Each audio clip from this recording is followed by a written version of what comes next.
Hello, എൻ്റെ ഒരു പുതിയ വീഡിയോയിലേക്ക് എല്ലാവർക്കും സ്വാഗതം. ഇന്ന് നമുക്ക് ഒരു പൂരി മസാല ഉണ്ടാക്കാം. അതിനായിട്ട് നമുക്ക് കറി ഉണ്ടാക്കാം. കറിക്ക് 4 കിഴങ്ങും ഒരു സവോളയാണ് എടുത്തിരിക്കുന്നത്. ഇതൊന്ന് തൊലി കളഞ്ഞ് അരിഞ്ഞെടുത്തുകൊണ്ട് വരാം. കിഴങ്ങ് തൊലി കളഞ്ഞ് ചെറിയ കഷ്ണങ്ങളാക്കി സവോള അരിഞ്ഞ് ഇച്ചിരി ഉപ്പ് ഇട്ടിട്ടുണ്ട്. വേഗം പാകത്തിന് വെള്ളം ഒഴിച്ചിട്ടുണ്ട്. ഒരൽപ്പം മഞ്ഞൾപ്പൊടിയും ചേർത്ത്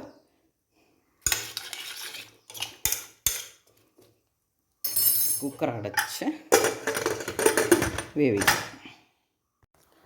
നമുക്ക് ആ കറി ഉണ്ടാക്കാൻ വേണ്ടിയിട്ട് അതിനായിട്ടൊരു ചട്ടി അടുപ്പത്ത് വെച്ച് വെള്ളം പറ്റി ഞാനിപ്പോൾ സൺഫ്ലവർ ഓയിലാണ് ഒഴിച്ച് കൊടുക്കണേ. ഇനി നമുക്ക് കടുക്, ഉലുവ ഇടാം. സാധാരണ കറികൾക്കിടുന്നതിനേക്കാൾ ഒരല്പം ഉലുവ കൂടുതലിടണം. അതെന്നു വെച്ചാൽ സവോളയിലേക്കും ഉരുളക്കിഴങ്ങിനൊക്കെ മധുരമല്ലേ, അപ്പോൾ നമുക്ക് ആ സ്വാദ് ക്രമീകരിക്കാൻ വേണ്ടിയിട്ട് അല്പം ഉലുവ ഇട്ട് കൊടുക്കുന്നുണ്ട്. കടുകിട്ടു.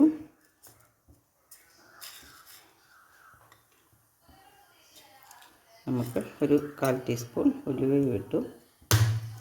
ഇനി ഇത് പൊട്ടി വരുമ്പം സവോളയും ഉപ്പും ഇട്ട് ഒന്ന് വഴറ്റിയിട്ട് നമ്മൾ വേവിച്ച് വെച്ചിരിക്കുന്ന കിഴങ്ങും കൂടെ ചേർത്ത് നമ്മുടെ പൂരിക്കുള്ള കറി റെഡിയായി. കടുകിട്ട് പൊട്ടി നമ്മൾ കുനുകുനാന്നരിഞ്ഞ സവോള ഇട്ടു. ഇനി അല്പം ഉപ്പും കൂടെ ചേർത്തിട്ട് നമുക്കൊന്ന് ഇളക്കി വഴറ്റിയെടുക്കാം. പച്ചമുളക് എൻ്റെ അടുത്ത് കുറവായിരുന്നു, അപ്പം ഞാൻ 2 കാന്താരി മുളകും കൂടി ഇട്ട് അഡ്ജസ്റ്റ് ചെയ്തു. അതല്ലെങ്കിൽ പിന്നെ കറി ചുമന്ന് പോകില്ല മുളക് പൊടി ഇട്ടാൽ. അപ്പം നമ്മുടെ സവോള വഴന്ന് വന്നിട്ടുണ്ട്. ഇനി നമുക്ക് വെന്തിരിക്കുന്ന ഉരുളക്കിഴങ്ങ് ഉടച്ച് ഇതിനകത്തേക്ക് ചേർക്കാം. കിഴങ്ങ് വെന്തിരിപ്പുണ്ട്. നമുക്ക് പയ്യെ ഒന്ന് ഉടയ്ക്കാം. ഒരു നുള്ള മുളക് പൊടി, കളർ വരാൻ മാത്രമൊന്നുമില്ല, എരിവ് വരാനും ഇല്ല കേട്ടോ. നമുക്ക് ഉടച്ച് വെച്ചിരിക്കുന്ന ഉപ്പിട്ട് മഞ്ഞളും ഇട്ട് വേവിച്ചുടച്ച് വെച്ചിരിക്കുന്ന കിഴങ്ങും ചേർത്തു. ഇതൊന്ന് ഇളക്കി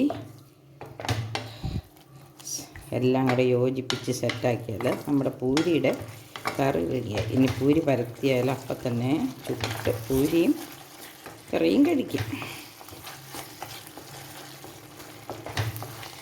നമുക്ക് ഉപ്പുണ്ടോ എന്ന് നോക്കിയിട്ട് സ്റ്റവ് ഓഫാക്കാം. കിഴങ്ങിനകത്ത് ഉപ്പിട്ടതാണ്, സവോളയ്ക്കകത്ത് ഇട്ടതാണ്, അതുകൊണ്ട് കുറവ് വരില്ല. എങ്കിലും ഒന്ന് നോക്കണമല്ലോ. ഉപ്പുണ്ട്. ഇനി നമുക്ക് കറിവേപ്പിലയും കൂടെ ഇടാം.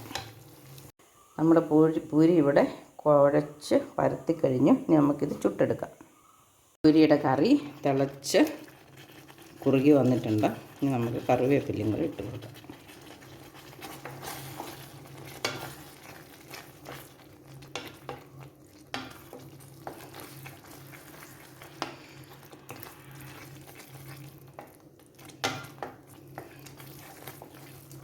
നമുക്ക് സ്റ്റൗ ഓഫാക്കാം. അപ്പോൾ പെട്ടെന്ന് തന്നെ നമ്മുടെ കറി റെഡിയായി. പൂരിക്കുള്ള കറി എല്ലാവരും ട്രൈ ചെയ്യണം കേട്ടോ. അപ്പോൾ എൻ്റെ ഈ വീഡിയോ ഇഷ്ടപ്പെട്ടെങ്കിൽ എല്ലാവരും ഷെയർ ചെയ്യണം, ലൈക്ക് ചെയ്യണം. മറ്റൊരു പുതിയ വീഡിയോ ആയിട്ട് നാളെ വൈകുന്നേരം 5 മണിക്ക് വരാം. അതുവരെ ബൈ.